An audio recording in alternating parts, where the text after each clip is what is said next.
everyone, welcome to ITLS Academy। हमारा topic है novel expression systems for vaccine production. इसका part 1 हम पहले ही डिस्कस कर चुके हैं। ये पार्ट 2 है, इसमें कुछ और चीज़ों को हम जानने वाले हैं। तो चलिए स्टार्ट करते हैं। Production of recombinant proteins in plants. Plants में रिकॉम्बिनेंट प्रोटीन्स का प्रोडक्शन कैसे कराया जाता है? Historically, recombinant proteins in plants were produced by the introduction of the target gene into the nuclear genome। अगर बात करें कि जो recombinant protein बनाने का प्रोसीजर है प्लांट्स में, उसमें बेसिकली यूज़ ये किया जाता था कि जो टारगेट जीन होता था इसको प्लांट के न्यूक्लियर जीनोम में लाइगेट करा दिया जाता था, और लाइगेशन के द्वारा अगर ये एक बार जीन ऑफ इंटरेस्ट ट्रांसफ़र होके लाइगेट हो गया तो फिर ये यहाँ पे एक्सप्रेस करता था। इसको हम रिकॉम्बिनेंट, ये हमारा जीन बना, ये जो प्रोटीन बनाएगा इसको रिकॉम्बिनेंट प्रोटीन बोला जाता था। Most target proteins expressed in plants are vaccine antigens। ज़्यादातर टारगेट प्रोटीन जो एक्सप्रेस होते हैं प्लांट्स में वो वैक्सीन एंटीजेंस होते हैं, including enterotoxigenic E coli LTB antigen, Bacillus anthracis protective antigen, Norwalk virus capsid protein and hepatitis B virus surface antigen. जो enterotoxigenic E coli का एंटीजन है, बैसिलस एंथ्रासिस प्रोटेक्टिव एंटीजन है, नॉर्वॉक वायरस कैप्सिड प्रोटीन है और hepatitis B surface antigen है, ये सभी vaccine antigens होते हैं। जो टारगेट प्रोटीन ऐसे हैं जो कि प्लांट में भी एक्सप्रेस किए जा सकते हैं और वैक्सीन एंटीजेंस की तरह वर्क करते हैं। These plant-produced vaccine antigens generate pathogen-specific protective immune response। ये जो प्लांट से प्रोड्यूस की हुई वैक्सीन एंटीजेंस होते हैं ये pathogen specific protective immune response देते हैं व्हेन एडमिनिस्टर्ड इनटू एनिमल्स। क्या होता है कि ये कोई भी वैक्सीन आपने बना ली, प्लांट से बनी है, जब आपने इसको किसी भी एनिमल में इंसर्ट कराया तो ये pathogen specific protective immune response generate करते हैं। पैथोजन स्पेसिफिक मतलब जिस पैथोजन के अगेंस्ट, जिस भी ऑर्गेनिज्म के अगेंस्ट इस वैक्सीन को बनाया गया होगा, ये उसी से सुरक्षा प्रदान करते हैं उस एनिमल को जिसमें इनको एडमिनिस्टर किया गया है या जिसमें इनको इंट्रोड्यूस किया गया है।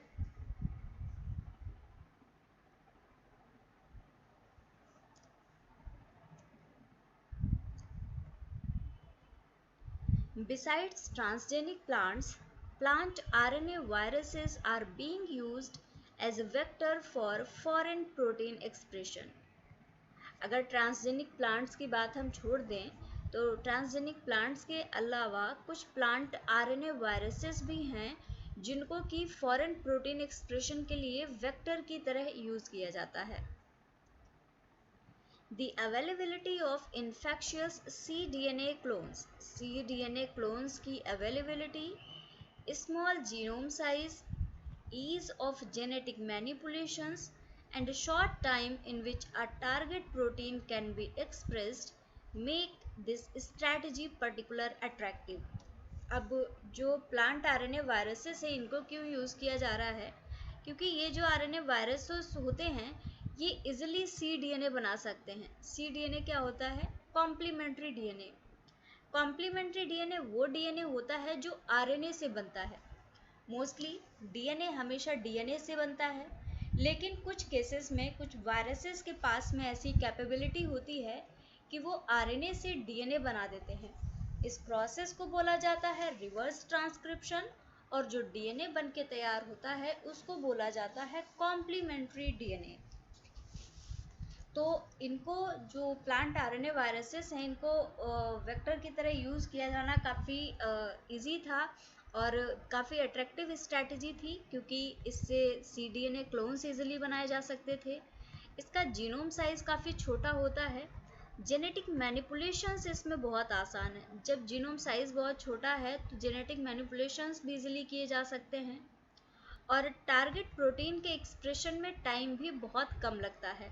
तो ये सारी ऐसी चीज़ें थी जिन्होंने इस स्ट्रैटेजी को बहुत अट्रैक्टिव बनाया। The expression is transient. Expression transient होता है। ट्रांजिएंट मतलब बहुत ज़्यादा मजबूती नहीं होना उसमें, लूजली अटैच्ड हम एक तरीके से बोल रहे हैं। विद द टारगेट जीन, जो एक्सप्रेशन है वो ट्रांजिएंट होता है टारगेट जीन्स के साथ में। Inserted into the viral genome, viral genome में जो टारगेट जीन इंसर्ट किया गया है उसके साथ में जो इनका एक्सप्रेशन होता है वो ट्रांजिएंट होता है।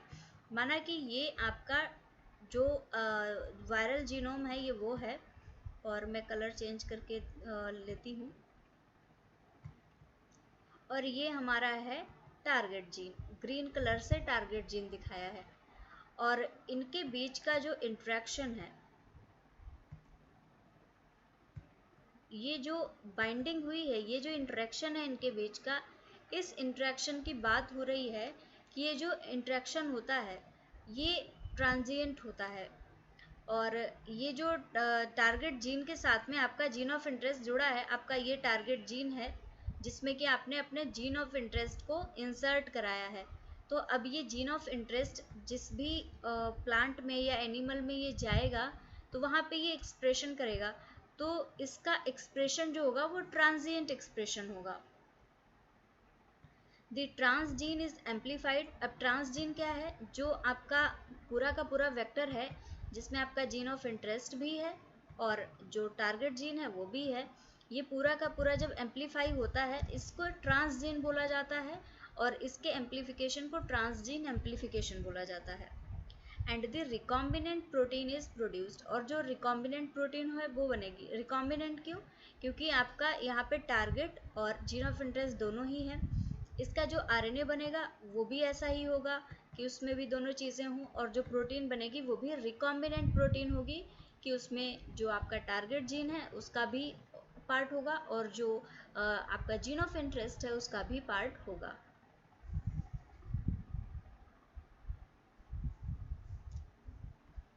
Both replication of the viral vector and expression of the target gene are limited to the cell cytoplasm. Viral vector का रेप्लिकेशन और टारगेट जीन का एक्सप्रेशन, ये दोनों ही चीज़ें ऐसी होती हैं जो कि साइटोप्लाज्म में ही लिमिटेड होती हैं, मतलब सेल के बाहर नहीं होंगी, ये सेल के साइटोप्लाज्म तक ही ये सारी प्रक्रियाएं होंगी। क्योंकि आपको पता है जो रेप्लिकेशन होता है ये न्यूक्लियस में होता है, न्यूक्लियस में फिर आरएनए बनता है, आरएनए बाहर आता है, प्रोटीन बना देता है।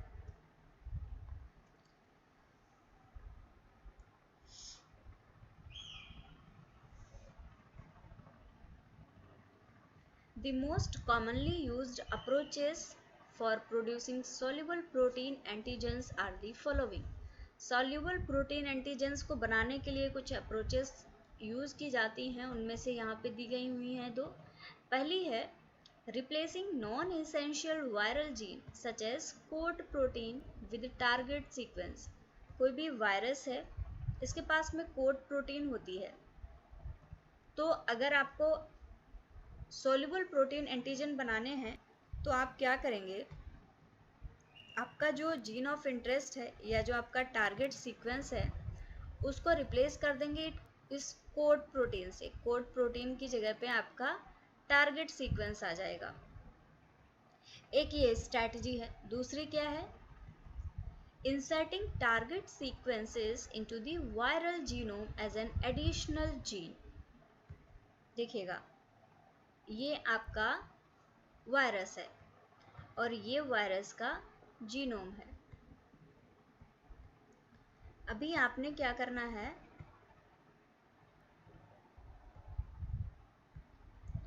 आपने अपना जो टारगेट सीक्वेंस लिया है, जो जीन ऑफ इंटरेस्ट लिया है, उसको वायरस के जीन के साथ में लाइगेट करा दिया। ये मेरा सेल से बाहर जा रहा है, सेल से बाहर नहीं जाएगा। तो इस तरीके से अपना जीन ऑफ इंटरेस्ट अपना इस वायरस के जीनोम के साथ में लाइगेट करा दिया एज एन एडिशनल जीन, क्योंकि अभी इसका जीनोम तो इतना ही था, ये तो आपने एडिशनल जीन डाला है। whose expression is driven by a second code protein subgenomic promoter। और इसका जो एक्सप्रेशन है भाई, जो इसका एक्सप्रेशन करवा रहा था वो पर्टिकुलर प्रोमोटर रहा होगा। तो अभी जो एडिशनल आपने सीक्वेंस दिया है तो उसके लिए आपको एक प्रोमोटर भी तो एडिशनल चाहिए होगा। तो ये सेकेंड कोड प्रोटीन सब जीनोमिक प्रमोटर से इसका एम्प्लीफिकेशन किया जाता है या फिर एक्सप्रेशन किया जाता है।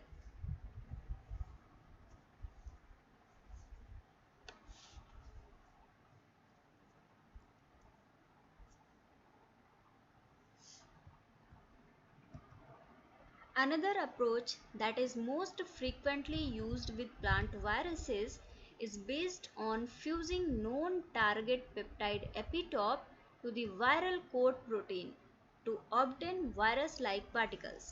अगली अप्रोच है उसमें क्या करते हैं, प्लांट वायरस के साथ में टारगेट पेप्टाइड है, जो आपका टारगेट प्रोटीन है, टारगेट पेप्टाइड है, उसके एपिटॉप को वायरस की कोड प्रोटीन से लिंक करा देते हैं, फ्यूज करा देते हैं। तो जो चीज़ बनके तैयार होती है वो वायरस जैसी दिखने वाली होती है, इसीलिए उसको हम वायरल कोड प्रोटीन या वायरस लाइक पार्टिकल्स बोलते हैं। दैट मिमिक नेटिव वायरसेस, और ये क्या करता है, ये नेटिव वायरसेस को मिमिक करता है। ये वो ऐसा जाता है कि ये कोई वायरस है, अब इसमें आपने इसके कोड प्रोटीन को चेंज कर दिया तो अब ये दिखेगा तो वायरस जैसा ही, लेकिन ये होगा नहीं वायरस। तो मतलब मिमिक करता है नेटिव वायरस को, लेकिन ये एग्जैक्टली नेटिव वायरस होता नहीं है। And present the एपिटॉप्स on their surface, जो एपिटॉप्स होते हैं उनको अपनी सरफेस पे प्रेजेंट कर देता है। बट और divide of infectious genetic material, अब आपने क्या किया है, इसको मॉडिफाई कर दिया अपने अकॉर्डिंग, तो इसका कोड तो रहेगा लेकिन इसका जो जेनेटिक मटेरियल होगा इसको मॉडिफाई कर दिया जाएगा या फिर ये लेक करेगा जेनेटिक मटेरियल को। These virus-like particles can then be used as immunogens। In virus-like particles को immunogens की तरह यूज किया जा सकता है। immunogens क्या होते हैं, ये ऐसे पार्टिकल्स होते हैं जो कि इम्यून रिस्पॉन्स को एक्टिवेट करवा देते हैं।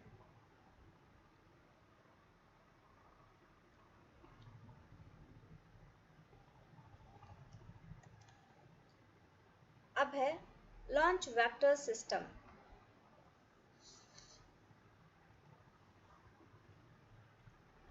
To overcome the shortcoming of the transgenic and plant virus based approaches, we and other groups, these are talking about the researchers, have taken advantage of the positive aspects of both systems by incorporating the plant viral vector genome into an agrobacterial binary plasmid।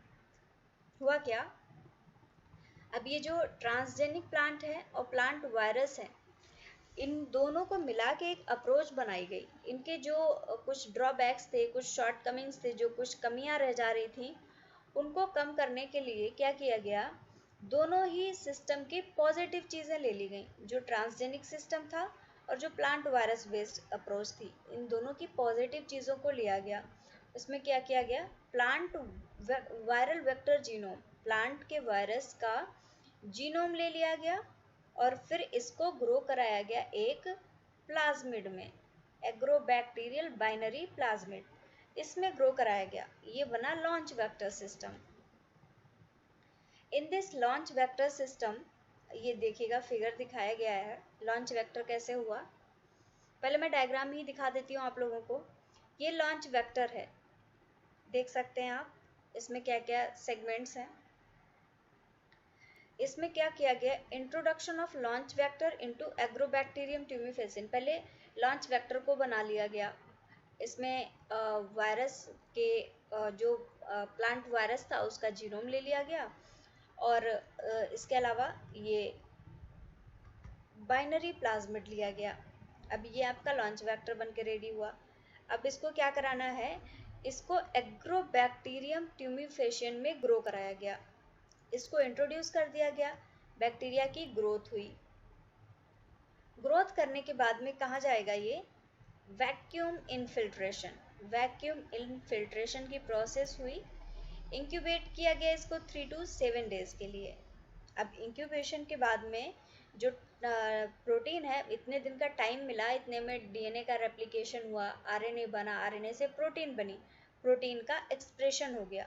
Target protein expression and accumulation, जो आपकी target protein थी उसका expression हो गया और वो accumulate हो गई ढेर सारी प्रोटीन। अब क्या करेंगे, जो प्रोटीन बनी है उसका एक्सट्रैक्शन किया जाएगा। एक्सट्रैक्शन के बाद में उसका प्योरिफिकेशन कर लिया जाएगा। एक्सट्रैक्शन का मतलब कि जहाँ पे प्रोटीन बनी है वहाँ से निकालना, और प्योरिफिकेशन का मतलब है कि उस प्रोटीन में अगर कोई इम्प्योरिटी प्रेजेंट है तो इसको रिमूव कर देना। अब क्या करेंगे, प्योरिफिकेशन हो गया, फिर प्योरीफाइड टारगेट प्रोटीन, जो प्रोटीन आपने प्योरीफाई की है वो प्रोटीन आपको प्योरीफाई होके मिल जाती है, उसको आप एज अ इम्यूनोजेन यूज कर सकते हैं। तो एक तो ये अप्रोच है जो लॉन्च वेक्टर वाली हमने देखा। इसके अलावा भी ये हो सकता है कि जो नॉन ट्रांसजेनिक प्लांट्स होते हैं इनकी डायरेक्टली ग्रोथ करा दी जाए और इनकी ग्रोथ के बाद में फिर प्रोसेस रिपीट किया जाए, जैसे कि वैक्यूम इनफिल्ट्रेशन है, फिर इंक्यूबेशन है, बाकी प्रोसेस सेम रहेगी। लेकिन ये स्टेप बदल सकता है कि अगर लॉन्च वेक्टर नहीं ले रहे हैं तो डायरेक्टली जो नॉन ट्रांसजेनिक प्लांट है उसको ग्रो करा के भी इस टारगेट प्रोटीन को पाया जा सकता है। तो अब समझते हैं, अब समझ में आएगा।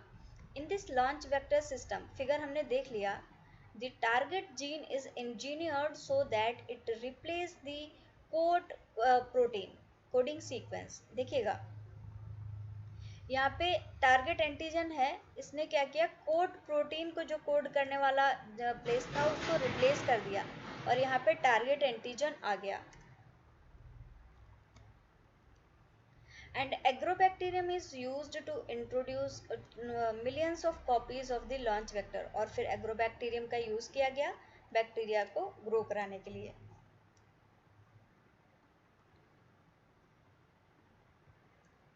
Primary transcripts which contain the recombinant viral genome, जो प्राइमरी ट्रांसक्रिप्ट्स होते हैं उनमें रिकॉम्बिनेंट वायरल जीनोम प्रेजेंट है, are then produced and transported into the cytoplasm।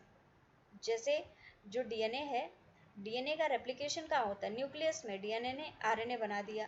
अब जो प्राइमरी ट्रांसक्रिप्ट है जो कि आरएनए है, इसको साइटोप्लाज्म में लाया जाता है क्योंकि ये न्यूक्लियस में बना था। अब इसको साइटोप्लाज्म में लाया जाएगा तो ये जो आरएनए है ये प्रोटीन बना देगा। Subsequently, viral RNA sequences replicate to very high copy number। जो वायरल RNA sequences होते हैं बहुत ज़्यादा इनका replication हो जाता है, बहुत ज़्यादा copies बन जाती हैं, and high level target protein accumulation occurs in a matter of days। भाई जब आरएनए बहुत ज़्यादा बन रहा है तो जितना ज़्यादा आरएनए बनेगा उतना ज़्यादा प्रोटीन बनेगा, क्योंकि प्रोटीन तो आरएनए से ही बनता है। तो बहुत ज़्यादा प्रोटीन बन जाएगा और कुछ ही दिनों में बहुत सारा प्रोटीन है वो एक्यूमुलेट हो जाएगा, बहुत सारा प्रोटीन मिल जाएगा। तो ये है लॉन्च वेक्टर सिस्टम। डायग्राम देख लीजिए, उम्मीद है आपको समझ में भी आया होगा जैसे मैंने समझाया है। बाकी चीज़ें आपके पास में है, वीडियो रिकॉर्डिंग आपके पास में है, आप रिपीट करके भी देख सकते हैं।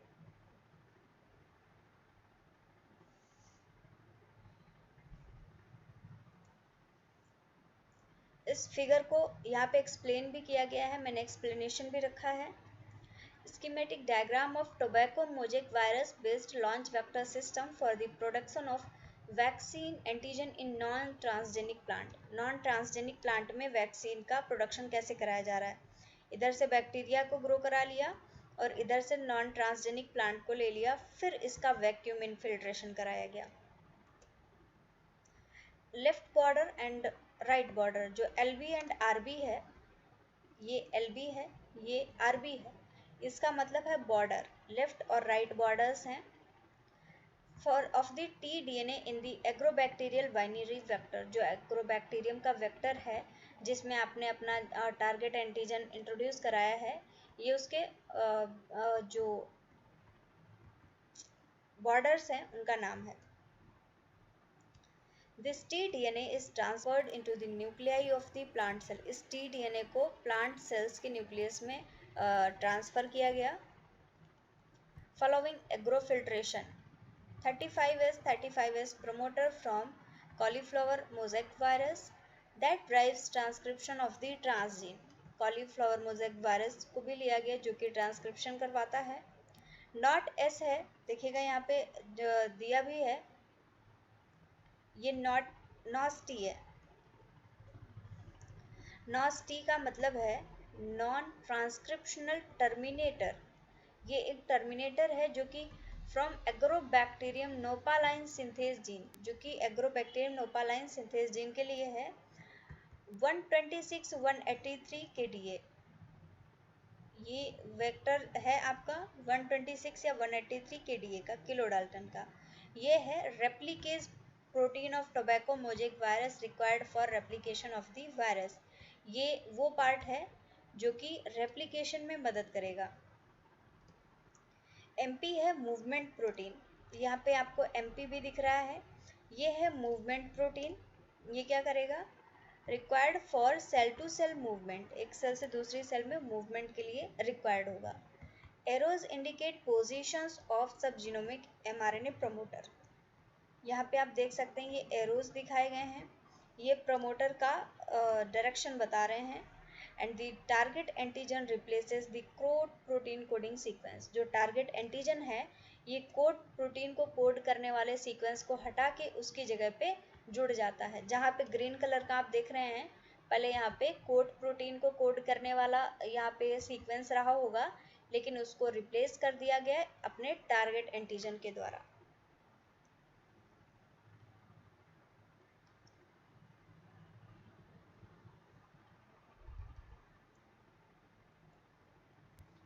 तो कंक्लूजन देखते हैं। Vaccines are vital to public health. Public health के लिए बहुत आजकल के अगर सिनेरियो की बात करें तो बहुत ज़रूरी हो गई हैं। जैसे कि कोविड वैक्सीन की बात करें तो गवर्नमेंट की तरफ से ही रूल है कि आप बिना वैक्सीन के ट्रैवल नहीं कर सकते, जा नहीं सकते। तो बहुत वाइटल रोल है वैक्सीन्स का। An effective vaccine should be safe. जो इफ़ेक्टिव वैक्सीन है ये सेफ होनी चाहिए, इजी टू एडमिनिस्टर, इसको इजीली बॉडी में पहुंचाने लायक होनी चाहिए, स्टेबल होनी चाहिए एंड इनएक्सपेंसिव होनी चाहिए, बहुत एक्सपेंसिव नहीं होनी चाहिए। एंड प्रोवाइड प्रोटेक्टिव इम्यूनिटी, और ऐसी होनी चाहिए जो कि इम्यूनिटी प्रोवाइड करे। Which is sustained for long period with few side effects, और ऐसी होनी चाहिए जो कि जिसके द्वारा जनरेट की गई इम्यूनिटी लंबे समय तक रहे और साइड इफ़ेक्ट्स बहुत ही कम हों। There are several diseases for which vaccines are not available. बहुत सी ऐसी बीमारियां हैं जिनके लिए वैक्सीन्स नहीं अवेलेबल हैं। इवन अभी तक कोविड भी ऐसा था एक साल पहले तक कि इसके लिए भी वैक्सीन अवेलेबल नहीं थी, अब जाके इसके लिए वैक्सीन बन गई है। ऐसे ही बहुत सी बीमारियां हैं जिनके लिए अभी तक वैक्सीन नहीं बनी है। और there are limitations in current manufacturing technologies, या फिर ऐसा है कि उनके लिए वैक्सीन्स तो बनी हैं लेकिन वो इतनी ज़्यादा इफ़ेक्टिव नहीं है कि उनको ह्यूमन ट्रायल के लिए गवर्नमेंट से मंजूरी मिल सके, लाइसेंस मिल सके। इसलिए क्योंकि उनकी कुछ मैन्युफैक्चरिंग में कोई प्रॉब्लम है या कुछ भी है, तो वो लिमिटेशंस उसको क्लिनिकल ट्रायल्स के लिए रोकती है। As the industry moves forward, जैसे जैसे इंडस्ट्रियलाइजेशन होता है, इंडस्ट्री में वर्क होता है, the collaborative effect of researcher, immunologist, chemical engineers and protein chemists are vital for the successful development of vaccine targeting a wide range of diseases and reaching the global population. Industrialization के साथ साथ में जो researchers हैं, immunologist हैं, chemical engineers हैं and protein chemist हैं, इनका रोल बहुत इंपॉर्टेंट हो जाता है और इनका कोलैबोरेटिव एफर्ट बहुत ज़्यादा ज़रूरी होता है, क्योंकि जब ये लोग मिलकर काम करेंगे तभी, क्योंकि एक कोई रिसर्च कर रहा है, इम्यूनोलॉजिस्ट है, उसको आगे बढ़ा रहा है, जो केमिकल इंजीनियर है वो उसके लिए केमिकल्स की रिक्वायरमेंट को कर रहा है, प्रोटीन केमिस्ट उसके एक्सप्रेशन को देख रहा है। तो इन सब का कोलैबोरेटिव एफर्ट बहुत ज़रूरी होता है ताकि वैक्सीन का सक्सेसफुल डेवलपमेंट किया जा सके और एक वाइड रेंज ऑफ डिसीज़ को टारगेट किया जा सके, बहुत सारी डिसीजेस को टारगेट किया जा सके और ग्लोबल पॉपुलेशन तक इसकी पहुंच हो, वर्ल्ड वाइड डिसीज़ के लिए इसको पहुंचाया जा सके। So thank you very much everyone for watching this session. Follow करिए ITLS Academy को on various social media platforms. Thank you for watching. Like this video, share and subscribe to our YouTube channel. For any kind of help or query, you can call us on our helpline number. Thank you very much everyone. Thank you again for watching this session.